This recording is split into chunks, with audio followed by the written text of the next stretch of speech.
Hello there, beautiful beings. Happy 2023. Welcome to my sacred space. My name is Raven, and today we're going to have a look at the Goddess Among Us deck by Victoria Maxwell, and the illustrations are by Ellie Grant.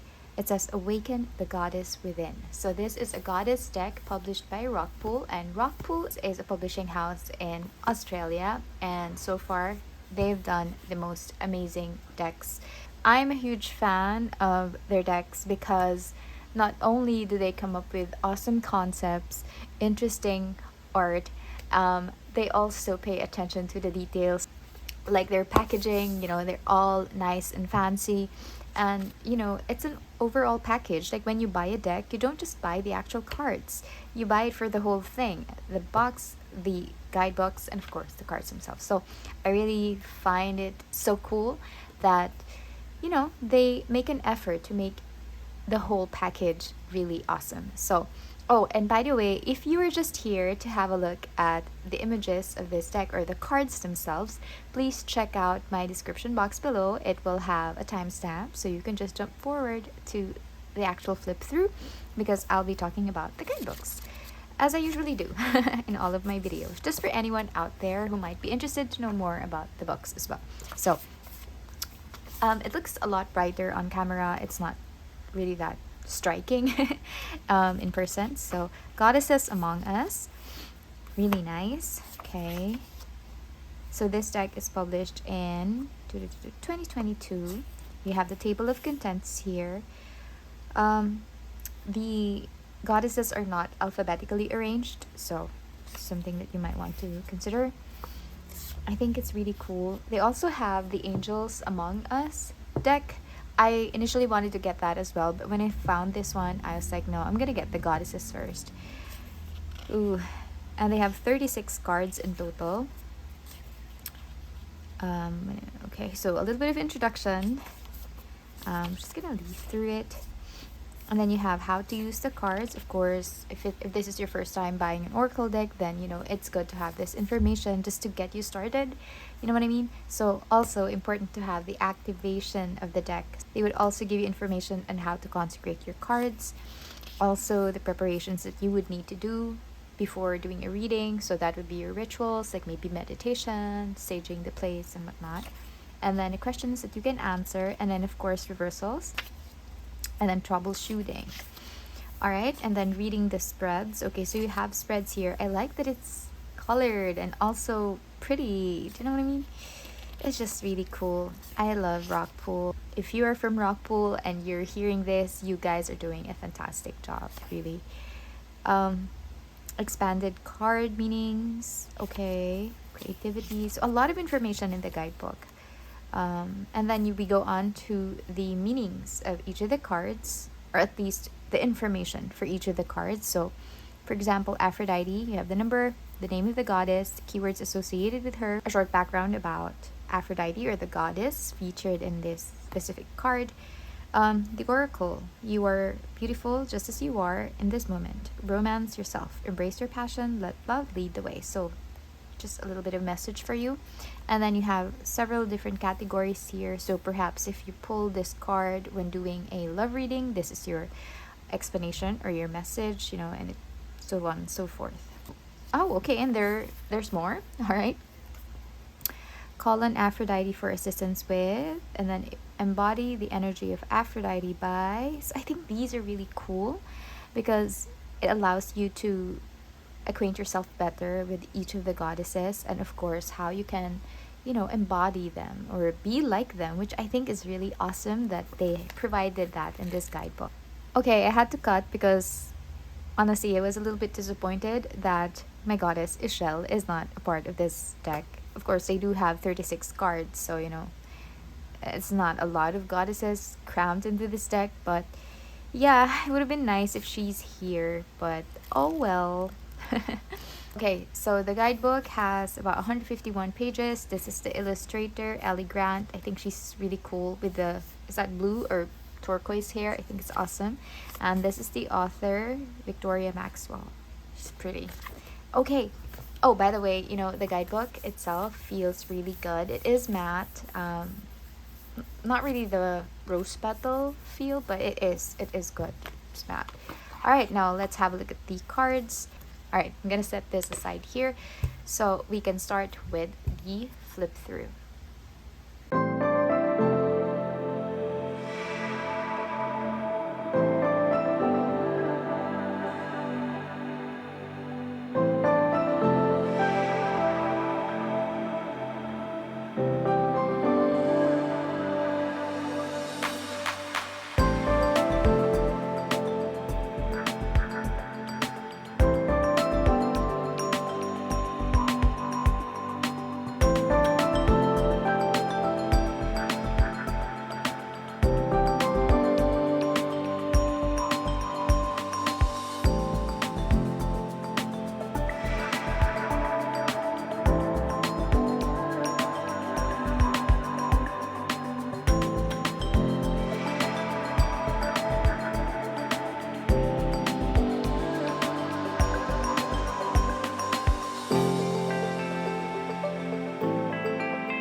Alrighty, friends, so that is the full flip through of Goddesses Among Us. I'm gonna show you the backing. What do you guys think of this? I think it's so pretty and gorgeous, and you can see the moon there as well. So I love the somewhat neon-like feature of the flowers. When I say neon-like the neon lights, right? And it's also nice that they have like this really beautiful gradient. I do appreciate art a lot, especially in cards, so I really like this deck. The pale yellow, it's coming off a little bit brighter on the camera or on my phone, but in real life it's more of like a powdery yellow color. So if you're put off by the, I don't know, like the highlighter color that you're seeing on the screen right now, it is better in real life. In terms of the images, I think it's really wonderful that it's just gradient, a little bit of texture, very nice light colors in the background, because then you get to actually focus on the goddess. So it's also nice that they do have not just one keyword, they have several that are associated with this specific goddess. Like for example, Aphrodite. You also have these flowers here. You get to see this, is that a swan? Roses. So a lot of symbolisms, I guess, that you can associate with Aphrodite. And of course this laurel leaf, which is of course from the Grecian, am I pronouncing it right, the Grecian or maybe the Greek culture. And then we have Artemis, she has the deer antlers, and then the moon there. And I think it's really cool that she's on a wheelchair, which also is a good way to represent people with disabilities, just so that they can see themselves represented in the card. It makes them feel welcome and seen, which is really cool. We have Nike over here. I think they featured a lot of Greek goddesses here. Persephone is actually the one that was taken by Hades, if I remember correctly, right? Goddess of Fortune, Vesta. I'm not sure. I'm not really familiar with Vesta, but somehow it reminds me of Hestia. So maybe she's the Roman version of Hestia, who is the Greek goddess of the home and hearth. Hell, I love this card. So cool. And I love that they also have tattoos, and I think that adds to even this one, right? It adds to them being badasses in their own right, but also, it's a way for the artist to also insert more um, symbolisms in the card, which is, very simple and minimalist if you look at it. Okay, Frig, Maat.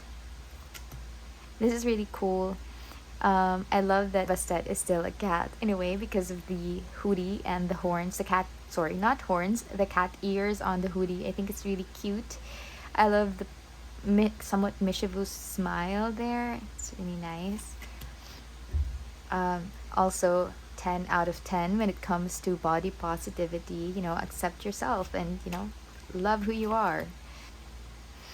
I think the cards are so pretty. I love the Rhiannon card. I was hoping to see maybe a horse somewhere here, except, other than this, but there's none. But yeah, I think this card, hands down, is the most clever representation of Sheila Nagig. You know her as, the goddess. Yeah, I was gonna say portal, and then I saw opening here because she's this goddess who's like known to be, could be pagan or ancient Irish goddess, often depicted, opening her genitalia, her vagina. I'm gonna say it. And yeah, she's oftenly portrayed as an old hag, like a hag, like an old lady with crazy hair. And this one is just so pretty. I love that the vagina is still there, but of course it's so subtly added as a part of her shirt's design, which I think is really cool. Morgan Le Fay, Sophia, the Black Madonna, Anna, Grandmother of Jesus. I'm not really so sure about this card. We also have this in the Work Your Light Oracle, and I actually ended up deleting, well, not really deleting, but using a white out for the Grandmother of Jesus. Well, I just left grandmother, just the energy of a grandmother, just because I don't know, not everyone I read for are Catholics or Christians, and yeah, I don't conform to any religion. I am not bashing anyone out there who believes in Jesus Christ. I respect you and your beliefs. It's just that it's not for me. But yeah, I'm not so sure about this card, but maybe when I learn more about Anna, then yeah, perhaps it will be okay to have to still include her in this deck. I just, tend to not box myself in any religion. So I hope I didn't offend anyone. Lady Sarah, Lady Nada, Lady Gaga, and then of course Saint Joan of Arc. When I said I'm not really fond of like religion and all of that, but Joan of Arc has always been my favorite saint, even when I was a kid. So I think she's a real badass, and just really, she has this really brave heart. And it's also maybe because of the movie of Mila Jovovich, I forgot the title, but of course Mila Jovovich was Joan of Arc in that movie, and I was so in love with that film. I think I was in grade school back then when I first saw that film, and I was just so addicted to it. I think she's a true badass, so I would accept her here. Lucy, I am not familiar with her, but I think it's really amazing that they portrayed her as a blind person. Like I said, I don't know anything about her, but the fact that there is a blind person here, I think it's really, really cool. And then she also represents sight, so that's cool. Okay, Kali is so perfect. Like the skulls, the tongue, and the blue hair. It's just, it works. It really works. I love it. I love this. Ballet, of course. I think, this is a beautiful card. I think this is one of my favorites from this deck. Pachamama. I really feel the earthy vibes, being grounded with this card. Beautiful face, right? I think she looks like Jessie Reyes.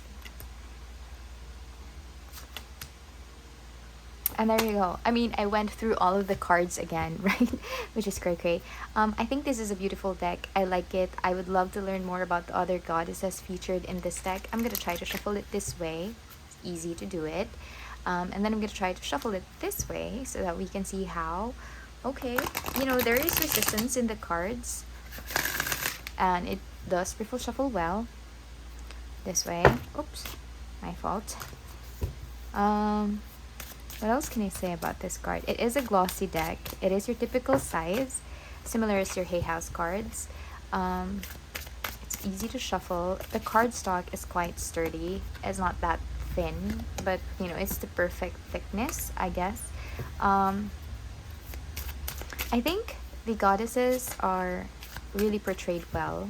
I mean, I'm not super familiar with each of these goddesses, of course, like I said, but I think somehow, you know, you were able to know what they represent by just looking at their images, right? And of course, the keywords will also help. And more keywords in goddess decks are really welcome. So there you go. What do you guys think about this deck? Let me know your comments, or let me know your thoughts in the comments section. I would love to hear from you. Thank you so much for being here, and I hope you enjoyed this video, and I hope it helped you in some way to decide whether you want to purchase this deck or not. Gonna insert this part. If you enjoyed this video in any way or capacity, please give it a like or maybe subscribe to my channel for future videos like these. Again, bye! Happy New Year!